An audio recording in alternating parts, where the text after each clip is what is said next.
From the Mercy One studio, Making It Personal with Bishop William Joensen on Iowa Catholic Radio and iowacatholicradio.com. Welcome to Making It Personal with Bishop Joensen. I'm Kelly Mesher-Collins with the Diocese of Des Moines.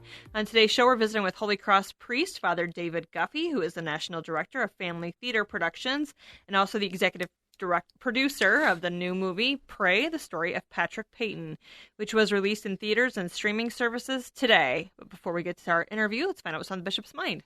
Good morning, Kelly. Good morning. It's good to be with you. A great thing. We are looking forward to Father Guffey with us, kind of thinking about Father Peyton and the Rosary in this month of Mary, all that's devoted to her, encouraging our parishes to lift up Jesus in the Eucharistic adoration and sacrament, and to pray for our country as well, just as we did this past Wednesday at the invitation of Archbishop Gomez of Los Angeles, the virtual Rosary. And that's still available on our website. If you didn't do that at 2 p.m. this past Wednesday, it's still there, and I think those prayers blend into that whole kind of spiritual atmosphere and culture that we're trying to promote and advance so well, and encouraging parishes to have that opportunity for our people in the Diocese of Des Moines, and of course other dioceses. I'm sure the bishops are also doing that, our Spirit Catholic Radio listeners in Nebraska and beyond. I was in Council Bluffs this past Wednesday, the same day of Our Lady of the Rosary, for the announcement of Ann Rolling as president of St. Albert's School. We had a press conference there. Ann is a dynamite candidate for this. She's a longtime member and alum of St. Albert's School. She loves the school, had higher education in Notre Dame and Creighton and other places, and so she brings that perspective. But as herself a religious educator in her parish, St. Peter's, and I think there's just a great love, but also a lot of professional and administrative savvy. So I think she's going to bring a pretty rich toolbox to this position. Awesome. And as she says, it always focuses on relationships. So it was a great celebratory moment in life. First woman president of St. Albert Catholic School. And some would say, well, it's about time for that to happen. But we know the Blessed Mother is going to enfold her and have a special view for her. This past Sunday was the feast of St. Francis. Obviously, it was the Lord's Day, but always special for us here in the Des Moines Diocese as we now think about 41 years since St. John Paul visited us at the Living History Farm Mass on the feast of St. Francis. Pope Francis went to Assisi to sign a new encyclical, a new document that is meant to circulate to all the world, and the Catholic world, but all people of goodwill, tutti fratelli, that we're all brothers and sisters in God. And I think it talks about economic and social and political matters, volatile stuff, but we don't duck our heads or hide our light under a bushel basket as Christians. We engage all segments of society, and obviously politics is where some of these tough decisions and discernment and where the will of the people is expressed, and those we choose to stand over us. So as that message, which I have not had the chance to really savor and chew on, we're looking to do that. Even my time during the priests' virtual workshop this past week, our priests did not gather together physically present, but had a virtual workshop on Sunday night through Wednesday of this week. So there was that connection. But I think the chance to absorb this. We think about our own message from our Iowa province, the 4 bishops of the dioceses of Iowa, faithful citizenship, and the various values and things. We think about the threats not only of the pandemic, but the threat to life that starts obviously at the earliest stages of life with abortion and legal abortion, which in Iowa is a particularly acute concern given the 2018 decision of our Iowa Supreme Court that the Iowa Constitution inscribes a right, running exactly counter to what an earlier, 100 years ago, the interpretation. And so the whole spectrum of life is obviously before us. That's not to fall prey to moral equivocation or saying you can just simply pick and choose your issues. But if each of us, endowed by God with conscience, where God meets us in the sanctuary of our own heart and mind, that we are all obliged to do that tough discernment there. Obviously, some issues take greater priority, but the things that we held up in our sets of principles and values of human life and dignity, and how abortion is a profound and grave insult and evil against that. But then we also look at all the other range of issues, racism, economic concerns, which impinge so much, I think, upon the decisions that women make and those who stand by them. So religious liberty as well. So encouraging our faithful to consult that. All right, we're going to take a quick break, and in return, we'll welcome Father David Guffey, executive producer of the movie Pray, the story of Patrick Peyton. You listen to Making It Personal with Bishop Joensen. Thank you, Blessed International, for their support of Iowa Catholic Radio. Everyone lives their life 24 hours a day, 7 days a week, 365 days a year. How we use that time directly affects if our life will leave a significant impact or not. Each year, Blessman International leads Central Iowans on a 12-day, all-inclusive experience sharing the heart of Christ with children in South Africa. Teams are forming to do something significant in an African child's life. Learn more at blessmaninternational.org. That's blessmaninternational.org. Thank you, Big Red Q Quick Print, for underwriting the sports report. Family owned and operated since 1980, Big Red Q Quick Print is a full-service print shop ready to help you with all your printing needs with speed and accuracy. Forms, manuals, brochures, letterhead, envelopes, business cards, custom invitations, design, and bindery. Big Red Q Quick Print, located across from Merle Hay Mall. Online at bigredq-desmoines.com. Big Red Q Quick Print. We make printing easy. Welcome back. I'm Kelly Mesher-Collins with the Diocese of Des Moines. On today's show, we're visiting with Holy Cross priest Father David Guffey, the National Director of Family Theater Productions and the executive producer of the new movie Pray, the story of Patrick Peyton, which was released in theaters and streaming services today. Today, wow. All right, exciting. So hopefully maybe there's some parties or celebrations or your creative work. Father Guffey, thanks for being with us this morning. Thanks so much for having me. You are a Holy Cross priest, is that correct? I am. Yeah, so is this something your community discerned for you, that you would end up working in theater and the arts and things, or that kind of your own passion kind of evolved? You've had other ministries along your vocational path.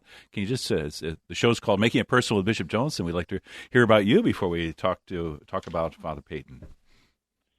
Sure. Well, it was a combination. Growing up, I always loved photography. In fact, even as a high school student, I did freelance photography for newspapers. I grew up in northwestern Illinois, and so a little tiny farm town, and I worked for the local newspaper. And then in college, when I went to the University of Notre Dame, I did the campus radio station and even took journalism classes.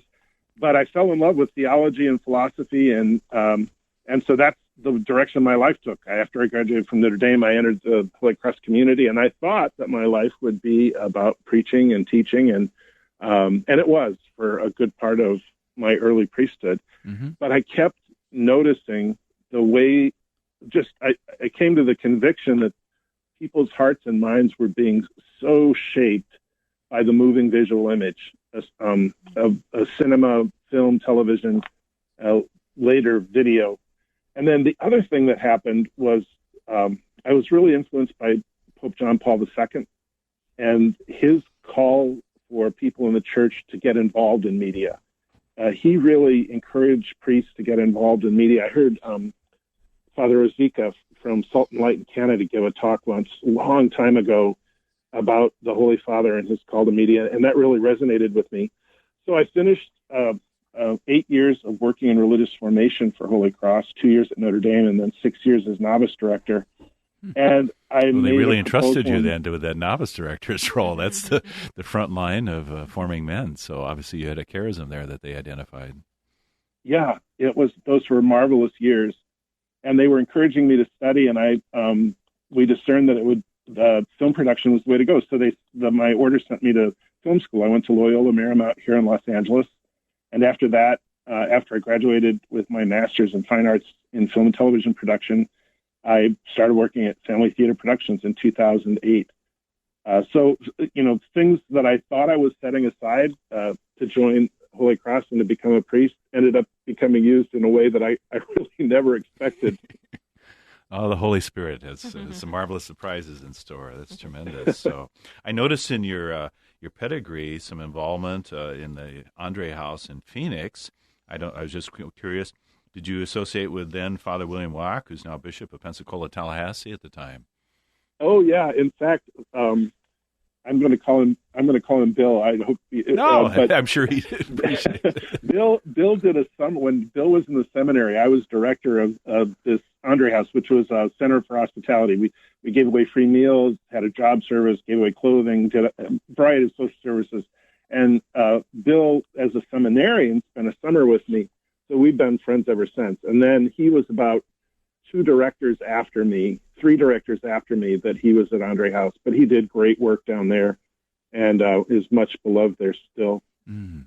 Unique formation for a shepherd of a diocese. Of course, Pope Francis seems to be calling all sorts of men from different backgrounds along the way. So you've produced a number of films. They'll be available. People could see you on their favorite streaming service, I'm sure.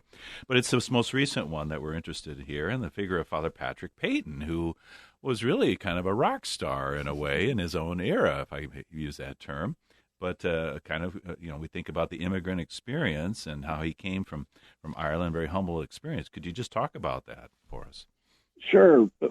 Patrick Peyton was born in Ireland to a large Catholic family in a rural area, County Mayo, a little village called Arimas.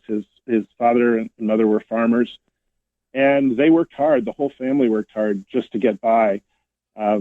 Limited opportunities for education. But then Patrick Peyton dreamt big. He wanted to be a priest when he was a boy, but it just seemed completely out of reach because his family didn't have the money to pay for the schooling. He didn't have the educational background, so he's put it aside. It got so bad in Ireland when Father Pat was a teenager that he and his older brother felt they had to immigrate to the United States. And so they set sail for the United States. They ended up in Scranton, Pennsylvania. And the reason is they had a sister who already lived there. One sister had moved there ahead of them. Mm.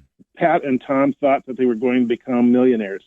They had all these visions. It's the American dream, right? I mean, doesn't everybody? The streets of Manhattan are paved with gold.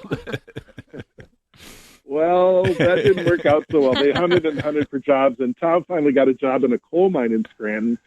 Pat couldn't find anything, and he finally got a job as a janitor at St. Joseph's Cathedral in Scranton. And it's the hours that he spent in prayer there alone, first to open up in the morning, last to lock up at night, that he really was back in touch with his vocation. And when a group of Holy Cross priests came through giving parish missions, he talked with them, and they invited him to join. So he went to the University of Notre Dame, where we had a high school seminary, and he and his brother Tom joined, by the way. And he and Tom finished high school, then they finished college, and then they were sent to our theologate, which is at the time was connected with Catholic University in Washington, D.C. Okay, yeah. So the Jesuits didn't get him there in Scranton, right? Because the Jesuits had a footprint in Scranton, I would think, but the Holy Cross Fathers there, and saw his potential. He dealt with some health issues, I understand. Is that right? He did. He was sailing along in theology, and about a year before he was supposed to be ordained, he came down with tuberculosis, and a very severe case of tuberculosis. The community brought him back to our mother house at Notre Dame, and they tried all sorts of treatments, and really nothing was working, and he's very near death. They called his family and told them to come and visit him for a last time. They told Pat to make his peace with God, and it was really at the end of his rope. And he got a visit from an old Holy Cross priest who Pat had as a philosophy professor. His name was Cornelius Haggerty. We called him Con Haggerty. And Father Haggerty said to Father Peyton, you've got a relationship with God. You believe in the Blessed Mother. You're close to her. Turn to her for her help. Ask her. And if you believe she'll be as good to you as you believe she'll be. And so he prayed like he never had before through that night. And the next day, he felt physical healing in his body.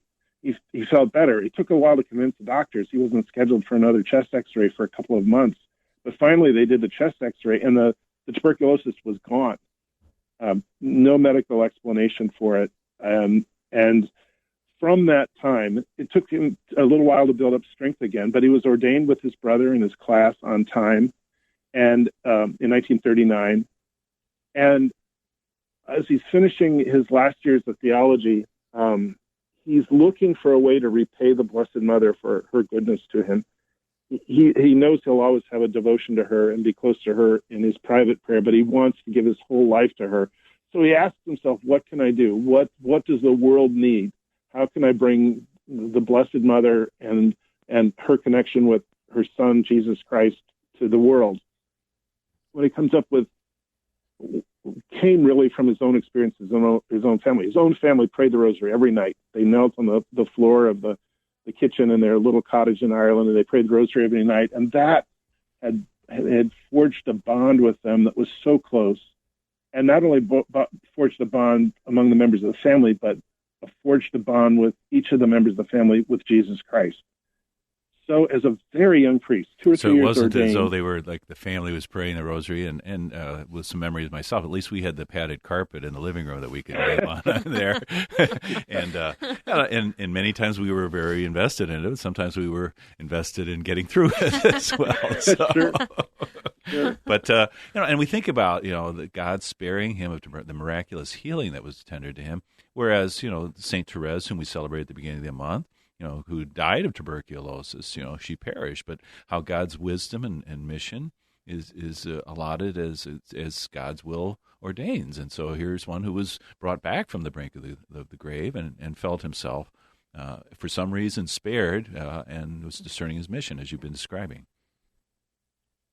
Yes, God wasn't through with him on this earth yet, and he was keenly aware of the gift that he had been given. And so he, as a young priest, starts a family rosary crusade. He got permission from his Holy Cross superiors to write every bishop in the country. He got incredible support from bishops, and he started the whole thing. At the time, that alone is remarkable, right? To get the bishops united on something. It is. I look back, and I know the forms of obedience we had in our community at the time. It's really remarkable that they gave him as much latitude as they did, but they must have seen in him, incredible potential and incredible giftedness, and so they, he was always in communication and worked in collaboration. Many other Holy Cross people ended up working with him in his ministry, but he did pretty amazing things for a young priest. And so it just kind of took off there, and then the people of God received and were enlivened and inspired by his own example and his message. And so he began traveling a lot, seemingly landing in California, though, as kind of his base of his ministry. Is that right? Well, he always had two bases. One was in Albany, New York, and the other was Los Angeles. And really, the media work started. In Albany, there was the Sisters of St. Joseph had a little college called the College of St. Rose. They had an hour on a local radio station, and they offered it to Father Peyton. This would have been about 42, 43. And it was wildly popular. And Father Peyton realized this is the way to get to people's homes and hearts. And so he was trying to find a way to do a national radio show. As he talked with all sorts of people, including Bishop Fulton Sheen, who had a radio show at the time. And the two of them talked, and Bishop Sheen was a great mentor to Father Peyton. Mm-hmm. Mm-hmm. Finally, he got an appointment with the Mutual Broadcasting System, which was the second largest radio network at the time. The other kind of odd thing is Father Peyton was really kind of shy, except when it had to do anything to do with mission. Well, so he gets this appointment with the Mutual Network, and they say, all right, we'll give you the time to do a radio show, but you have to have a big star, you have to have a great orchestra, you have to have music. And Father Peyton said, well, who's the biggest star? And they said, Bing Crosby. And he said, all right. So on Good Friday of 1945, Father Peyton cold calls Bing Crosby at his home in Beverly Hills. I don't know how he got his number. But, just wondering. Call security. There's a guy posing as a priest outside the Never gate. happened today. Well, and Bing Crosby says, I'd love to do it. Let me check with my agent. Usually that's the way that you blow somebody off, just to get rid of them. But he called back on Easter Monday and said, I'll do it. So Father Peyton's first radio show was on Mother's Day, which was May 13th, which, of course, is the day of the first Vision of Fatima. Yeah. It was also the first Sunday after the armistice was signed, ending the war in Europe. So the show had incredible impact. And after that, he just wanted to do it every week. And they told him, well, to do that, you really should go to California.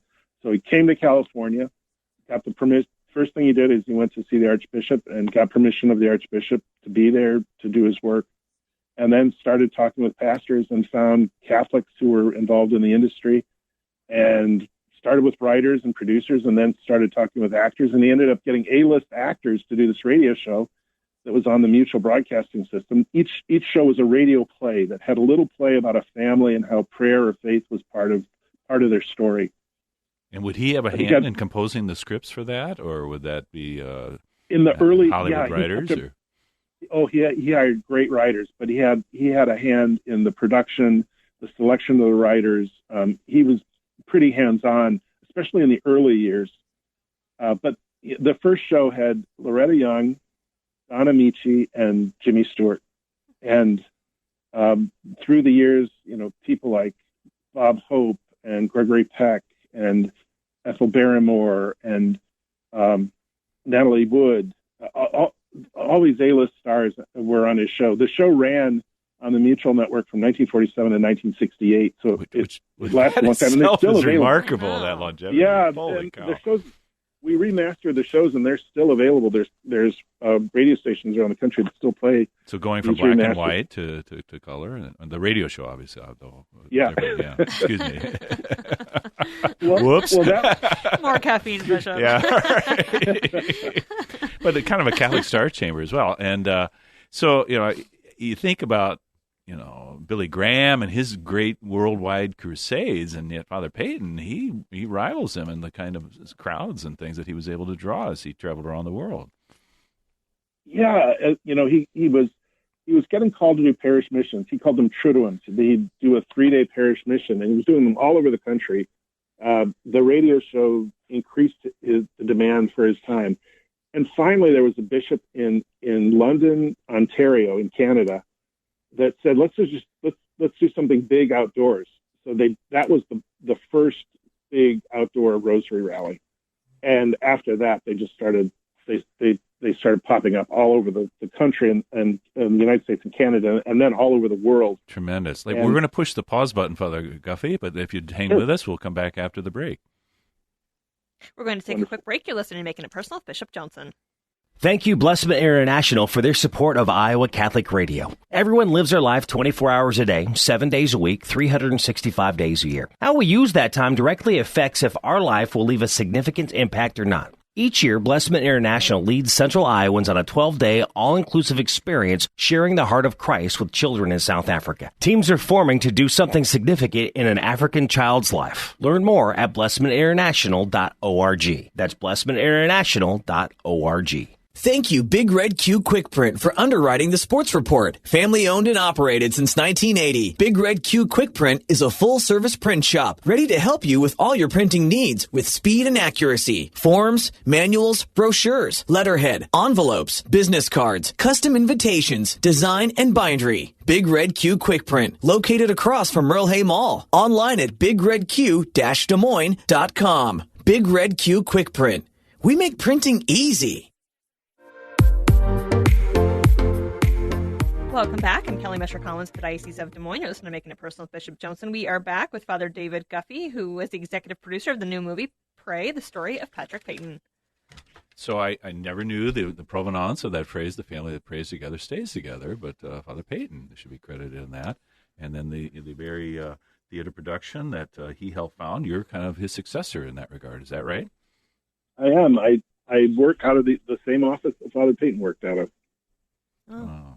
So is this kind of a personal tribute work, a labor of love for you to produce this film? It was.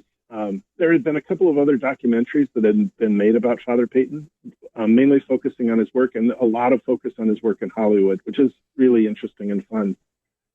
When I first started at Family Theater, I discovered a room full of tape and even like old big recording discs and every sort of film and video.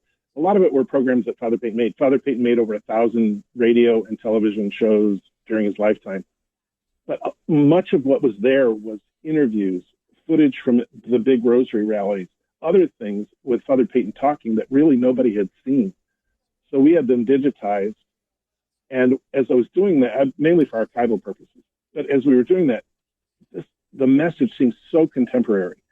His appeal to fathers and mothers to bring prayer into their home, to bring the Blessed Mother into their home, seemed so contemporary that we felt that it would be great to introduce a new generation to this man and his message. So we brought on an incredible storyteller, a woman of great faith named Megan Harrington.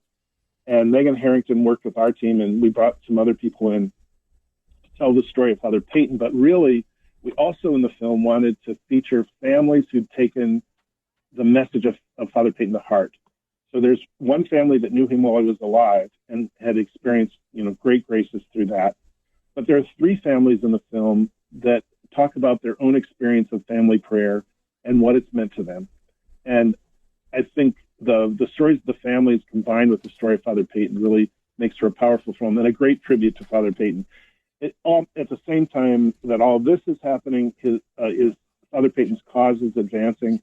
The final, all the documentation for his case was presented to Rome. The Patrizio, which is the summary of all of his life, his work, his writing, was presented. And so he was declared venerable in 2018.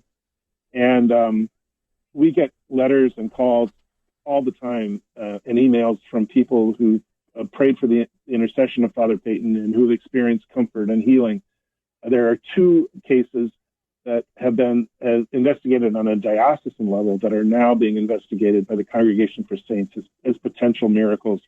So we could have a new official saint too. So we're hoping that this will help people get to know him as perhaps by the will of God, his case moves forward. Amen, Father. That would make our hearts swell to have that happen. So, and as we think about saints, oftentimes some of their suffering is not outside the church from forces that might resist them, but within the church.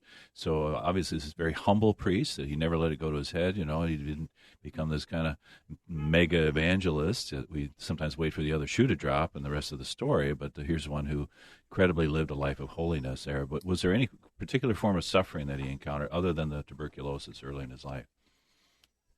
The tuberculosis early in his life, and then he was never really very healthy, especially after the 1960s.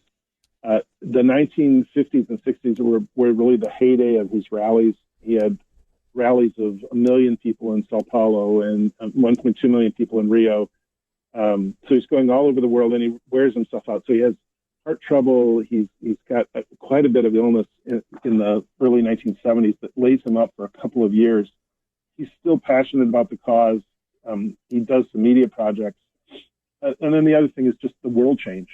The church's public devotional life changed.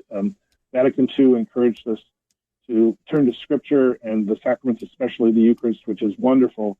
But the Rosary wasn't playing the same kind of role it did in the life of parishes and in the life of public events as it had before. And so Father Peyton had to adjust to that as well. Father, we're approaching the end of our time here, but certainly appreciate this. And maybe the release today, Pray, the story of Patrick Peyton. May it help to revive the love for the Rosary and its role and central to drawing us close to Jesus with Mary's intercession. God bless your ministry and continue to anoint all that you're about as kind of the torchbearer of using the mass media to evangelize and carry the gospel to others. Thank you very much. Thank you very much, Bishop. This has been another edition of Making It Personal with Bishop Joensen. Thank you to our lists and all of our guests. You can hear Making It Personal with Bishop William Joensen every week on Iowa Catholic Radio and iowacatholicradio.com.